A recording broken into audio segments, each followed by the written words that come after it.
Assalamualaikum warahmatullahi wabarakatuh. Nama saya Anissa Yulianti, NIM 8601646631. Di sini saya akan mendemonstrasikan apa itu tentang gaya pegas. Pertama-tama kita menyiapkan modul aja. Yang pertama ada alat dan bahan, ada karet gelang, penggaris, beban 20 gram, dan statif. Cara kerjanya, ambil seutas karet gelang, gantungkan salah satu ujungnya pada statif. Gantungkan pula sebuah beban pada ujung karet yang satu lagi. Tariklah beban ke bawah, kemudian lepaskan. Amati apa yang terjadi. Di sini saya sudah menyiapkan besi dan karet, lalu ada beban. Beban di sini saya menggunakan gembok dari besi. Karena saya tidak memiliki statif, maka karet tersebut saya ikatkan pada besi, lalu ujungnya saya ikatkan pada gembok. Mari kita amati bersama-sama.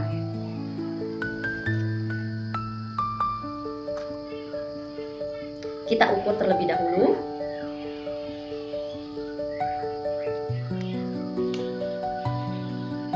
Panjangnya di sini ada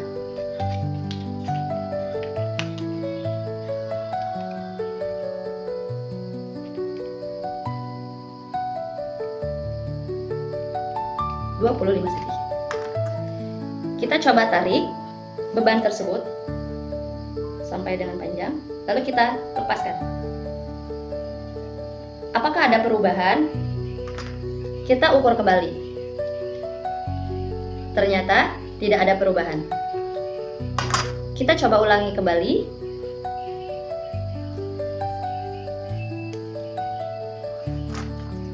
Lalu kita ukur. Apakah ada perubahan? Ternyata tidak ada perubahan sama sekali. Jadi di sini karet merupakan benda elastis atau lentur yang dimiliki setiap benda. Pasti dia akan kembali seperti semula. Beban apapun yang ditarik ke bawah pasti akan kembali lagi seperti semula karena adanya tekanan dari gaya pegas tersebut. Demikianlah hasil demonstrasi uji praktikum dari gaya pegas. Dari saya akhiri. Wassalamualaikum warahmatullahi wabarakatuh. Sampai jumpa kembali. Assalamualaikum warahmatullahi wabarakatuh. Perkenalkan, nama saya Anissa Yulianti. Di sini saya akan mendemonstrasikan tentang gaya pegas dan gaya listrik statis. Adapun gaya listrik statis, yang pertama, alat dan bahan, ada sisir plastik, rambut seseorang yang agak tebalan kering, potong-potongan kertas kecil, lalu ada penggaris. Cara kerjanya, isilah lembar kerja sesuai dengan petunjuk. Sisirlah rambut kering yang agak tebal dengan sisir plastik, kemudian dekatkan sisir plastik itu ke potong-potongan kertas kecil.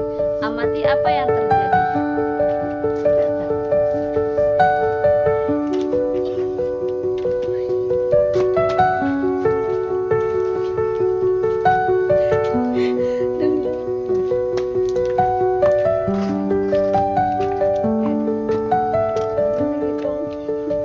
Baiklah, saya akan mempraktekkan tentang gaya listrik statis. Yang pertama, kita harus menggesek-gesekkan penggaris pada rambut yang sudah kering dan tebal. Lalu praktekkan kepada kertas.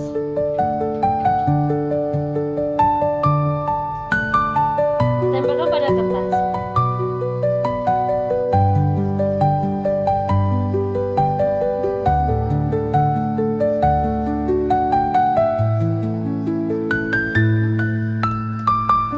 Dan yang terjadi adalah di penggaris tersebut mengandung gaya listrik statis, namun hanya sementara.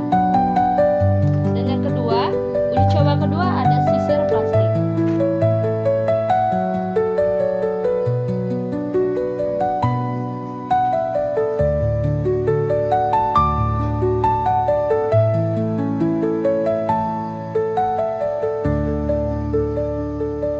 Lakukan hal yang sama pada kertas.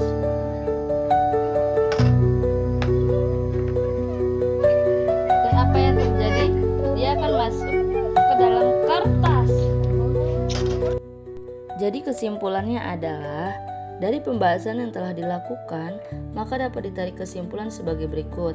Sisir dan penggaris setelah digosokkan ke rambut kemudian didekatkan dengan kertas-kertas kecil, maka kertas-kertas tersebut akan tertarik dan menempel sementara. Kertas yang tertarik disebabkan karena adanya gaya listrik statis.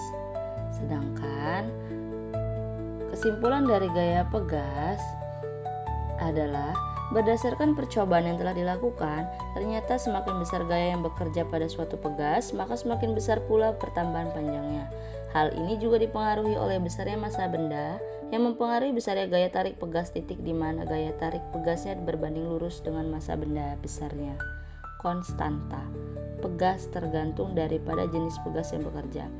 Walaupun sudah dicoba berulang kali, diukuran dengan sama panjangnya, menggunakan penggaris akan tetap kembali seperti semula karena karet mengandung elastisitas. Itulah hasil demonstrasi dari saya. Saya akhiri, wassalamualaikum warahmatullahi wabarakatuh. Terima kasih telah menonton. Dadah.